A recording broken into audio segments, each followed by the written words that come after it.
The little diner at the corner of Broad Street and Magnolia Avenue wasn't much to look at, but for Latoya, it was her second home. The neon sign outside, flickering with tired persistence, read Marcy's Diner.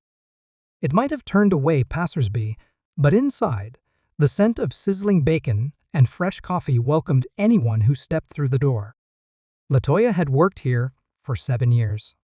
The pay wasn't great, but she took pride in making every customer feel like family. Her warm smile and uncanny ability to sense when someone was having a tough day made her a favorite among regulars. She worked the morning shift, often arriving before sunrise to prepare for the breakfast rush. Her boss, Mr. Harper, ran the diner. With a no-nonsense approach, constantly reminding the staff to stick to the basics and avoid wasting time on unnecessary niceties.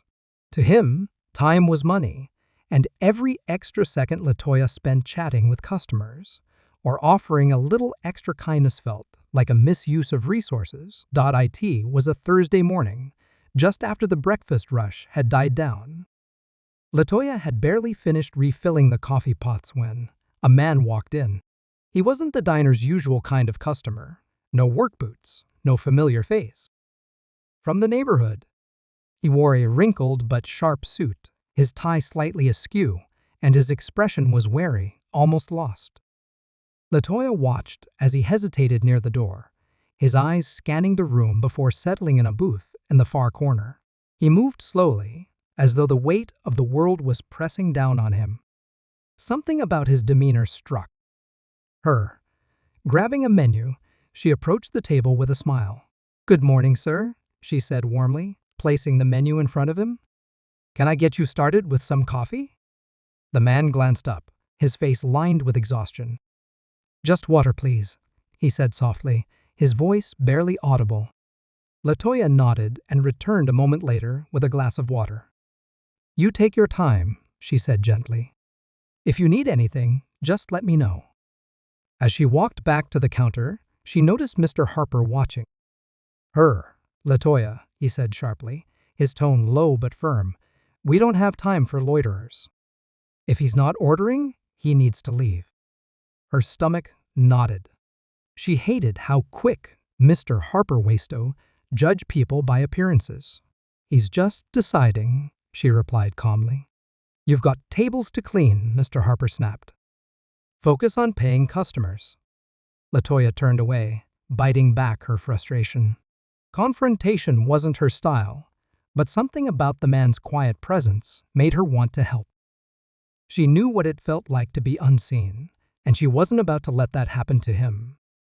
Over the next few minutes, she found small ways to show kindness. She refilled his water without being asked, and when she noticed him fidgeting with his tie, she brought over a napkin and said, "Looks like you've had a rough morning. Let me know if you'd like something warm."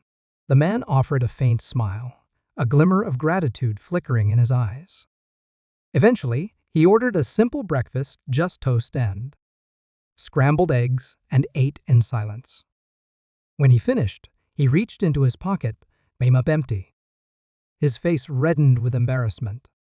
I seem to have forgotten my wallet," he stammered. Before Mr. Harper could notice, Latoya stepped in. "It's okay," she said quickly. "I've got this one." The man's eyes widened. "I can't let you. It's just eggs and toast," she said with a shrug, keeping it casual. "Consider it a kindness." He stared at her for a long moment, then said softly, "Thank you." Truly, Latoya brushed it off with a smile, but as the man left, she felt Mr. Harper's glare. "Latoya," he called, his tone ice cold. "My office." Now, in the cramped back office, surrounded by faded photos and shelves of old invoices, Mr. Harper's frustration hung in the air. "What were you thinking?" he demanded. "We can't afford to give out free meals." Latoya folded her arms, meeting his gaze. "He needed help," she said firmly. She said evenly, "It wasn't a big deal." "Not a big deal?" Mr. Harper's face turned red. "Do you think this place runs on good intentions?" "You're here to work," not to play savior. Her cheeks flushed with anger, but she kept her voice steady. I don't see how a plate of eggs and toast is going to bankrupt the diner. That's not the point, Mr. Harper snapped, slamming his hand down on the desk. You undermined me in front of a customer, and now you're arguing with me. This isn't your personal charity operation, Latoya. If you can't follow the rules, maybe you don't belong here. The words hung in the air like a cloud of smoke, suffocating, inescapable. Latoya glanced at it, then back at him. Finally, she stepped aside. Sure, she said cautiously, but I hope you're not here to apologize. What happened wasn't your fault. The man stepped into her apartment, taking in the sparse but tidy living space. Smokey padded over to inspect the visitor, earning a small smile from the man. Friendly little guy, he said softly. Latoya folded her arms, watching him carefully. Look, I don't mean to be rude, but why are you here?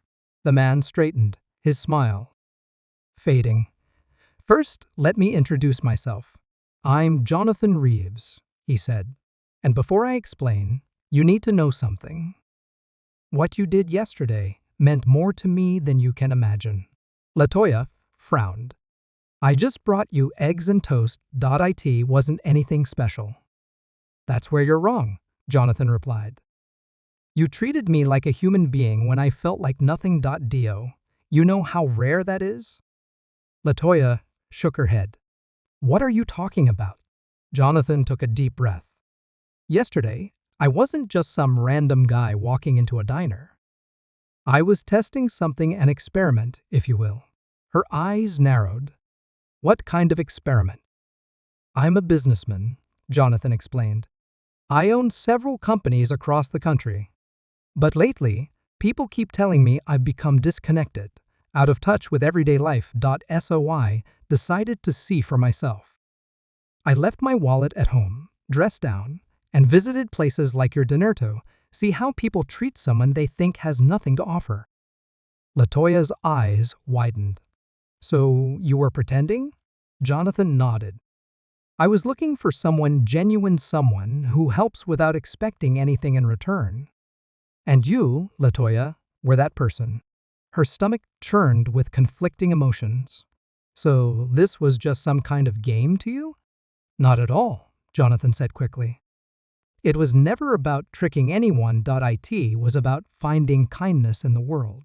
And you, he paused, reaching into the envelope, you gave me hope. Inside was a check, an amount so large, Latoya's breath caught. Her hands trembled as she looked at him. This can't be real, she whispered. It is, Jonathan said softly. It's not just a thank you. It's an investment in you. Latoya stared at the check, her mind racing. I don't know what to say, she admitted. Say yes, Jonathan replied, his voice calm yet encouraging. Let me help you build something better for yourself. You deserve it. Latoya sat down on the couch, her hands gripping the check as if it might vanish into thin air. She couldn't tear her eyes away from the number, more money than she had ever imagined holding in her life. Smokey, her tabby cat, jumped up beside her, nuzzling against her arm, blissfully unaware of the storm of emotions swirling within her. Jonathan settled into a chair across from her, his expression steady but empathetic. I know this is overwhelming, he began gently. And I don't expect you to decide right now. But I want you to understand why I'm doing this. Latoya looked up at him, her voice barely audible. Why me? She asked. There are so many people out there who need help more than I do. Because, Jonathan said, leaning forward, you didn't treat me like a problem to fix. You didn't look down on me or ask for anything in return. You simply helped without hesitation or judgment. That kind of kindness is rare, Latoya, and it's exactly what the world needs more of. His words hit her like a wave, washing over her doubts. She thought back to her years working at the diner, to the countless small acts of kindness she'd offered, a helping hand for coworkers, extra tips for struggling staff, akin for a long moment. Latoya stared at the check in her hands, tracing its edges with her fingertips. Memories of the diner came flooding back, Mr. Harper's harsh words, the sting of his dismissal. But she also thought of Jonathan's belief in her and the chance he was offering. Finally, she looked up, a spark of determination lighting her eyes. D word for a weary customer. None of it had ever seemed extraordinary to her. It was just who she was. But now, hearing Jonathan's words, she realized those small acts had a larger impact than she'd ever imagined. "What do you want me to do?" she asked, her voice steadier now. "That's up to you," Jonathan said with a reassuring smile. "This isn't a loan or a deal with strings attached.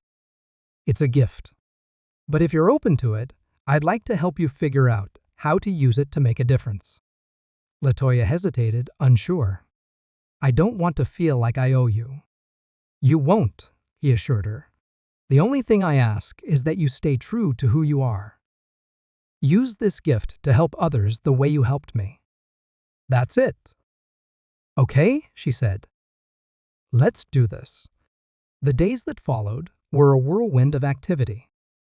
True to his word, Jonathan worked closely with Latoya, helping her map out her dreams and turn them into a concrete plan. After weeks of brainstorming and reflection, she decided on her path, a community cafe. It would be more than just a place to eat. It would be a safe haven offering affordable meals, job workshops, financial literacy classes, and community events. A beacon of hope for anyone who walked through its doors. With Jonathan's backing and connections, everything began to fall into place. They found the perfect location in a bustling part of town, not fancy, but big enough to house her vision. Contractors transformed the space, and Latoya spent her days designing menus, hiring staff, and spreading the word about her mission. On the cafe's grand opening day, Latoya stood in the middle of the bustling space, overwhelmed by the turnout.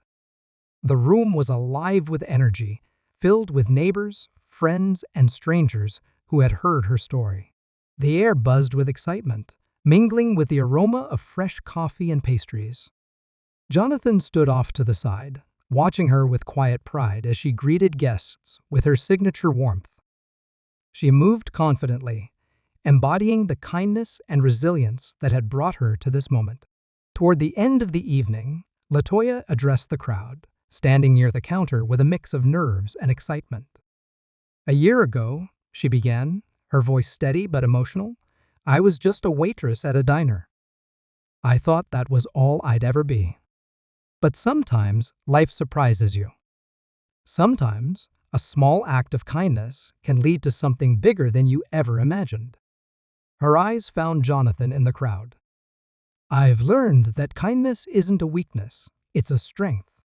And it has the power to change lives, not just for the person receiving it, but for the person giving it." The room erupted into applause, and Latoya felt a wave of gratitude. For so long, she had doubted herself, but now, surrounded by support and love, she knew she'd made the right choice. Asa, the evening wound down. Jonathan approached her. "You've created something truly special," he said quietly, his voice brimming with pride. "I couldn't have done it without you," Latoya replied sincerely. He shook his head with a smile. "You had it in you all along. I just gave you a little push." Latoya smiled back. "Thank you for believing in me when I didn't believe in myself." Jonathan glanced around the vibrant cafe. "You're going to help a lot of people here. I hope you realize that." "I do," Latoya said softly but resolutely. "And I'm ready." The cafe became a cornerstone of the community, fulfilling Latoya's vision and more. It wasn't just a place to eat, it was a place for second chances, growth, and connection. People came not only for the food, but for the sense of belonging they found there. For Latoya, it was proof that staying true to her values, kindness, compassion, and resilience was the greatest gift she could give to herself and others.